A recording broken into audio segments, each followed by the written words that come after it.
ফার্মগেটে metro রেলের bearing pad পড়ে পথচারী নিহত।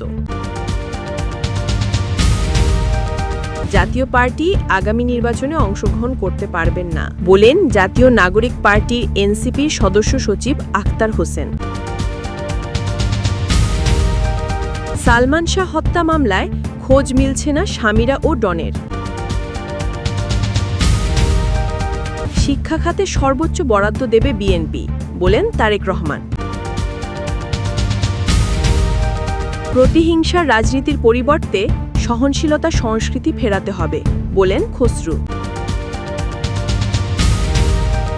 বিমানবন্দরের ট্রেন থেকে বিপুল অস্ত্রগুলি উদ্ধার।